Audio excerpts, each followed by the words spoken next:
Must be pretty cool walking out this tunnel, fans chanting your name after all that you've been through. Yeah, it's obviously extremely nice to kind of get back and try and represent the club again. The fans have been kind of amazing. To finally get back on and put the shirt on, it's nice. We're walking towards the North Stand here, where you scored your first Premier League goal a few years ago now. Do you remember who it was against? Yeah, it was against a fellow Wales keeper, Wayne Hennessy. Just kind of curled it top bin.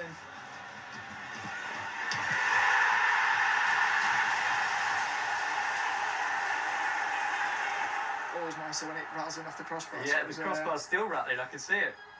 It's a bit minging it, should we get in the shelter? Yeah, sounds good. Come on.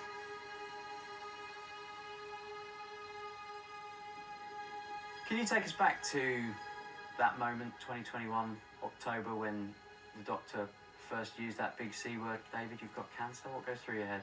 Yeah, it's, I think it was probably about 24 at the time. You don't really understand or know anything really about it. I'd not been personally affected, like in terms of anyone in my immediate family that had it, so I didn't really know too much about kind of what comes with the word. So yeah, it was obviously a huge shock, trying to get used to what life was going to be like leaving that room. Had you noticed anything? Were there any telltale signs now you look back that maybe suggested something wasn't right? I lost quite a lot of weight, even though I was eating a ton and trying to put weight on. I was kind of having night sweats, and those are probably the two main symptoms. When I finally told the doctor, he kind of alerted to the fact that it might be more serious than we first thought. What about your support network? How did they take the news, your family? My missus was away, so I didn't tell her when I was going for the kind of tests and stuff like that, because I didn't want to worry her. But spoke to my mum and dad, told them that what it might be, and I was having some meetings in London if they wanted to kind of come and be part of it. It was kind of just all of a blur, really. Just wanted to get down to what I thought was going to be the treatment plan. 12 chemos, that chews you up.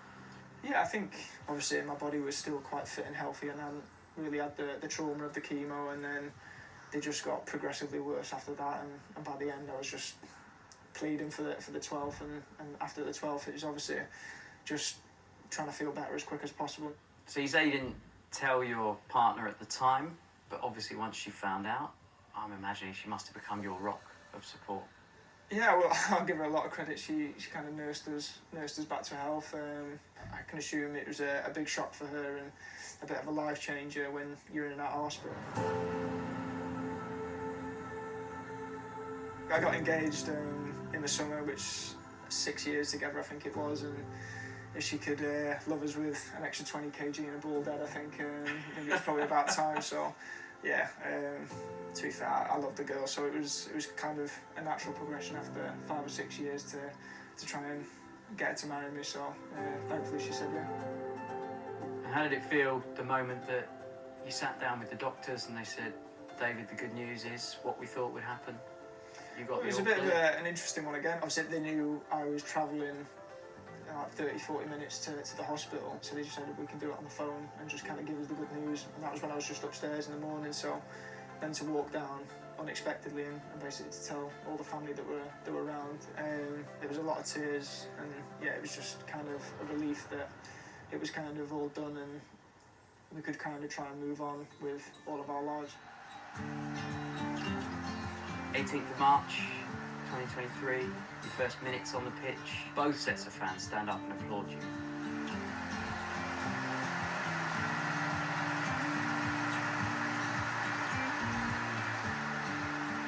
I was absolutely dying to get back on that pitch. It had been a long process to get there, and yeah, I was just itching to get on, so when it finally came I was buzzing. A long road to say the least. People often ask if perspectives have changed after a big life event. Has anything about you, the way you see yourself, changed? Yeah, I think it naturally does. It kind of puts it in perspective of what's the most important thing in your life, and it is health. When you look at, say, my life before getting ill, it was 24 years of just purely football, and then it can be snatched away in an instant like it was. And you don't know what's going to happen in that moment, and for the next 6 months football didn't mean a single thing to me. I think just naturally it puts a little bit of a different perspective in things, but it doesn't change my ambitions within football. It just probably calms you down a little bit outside.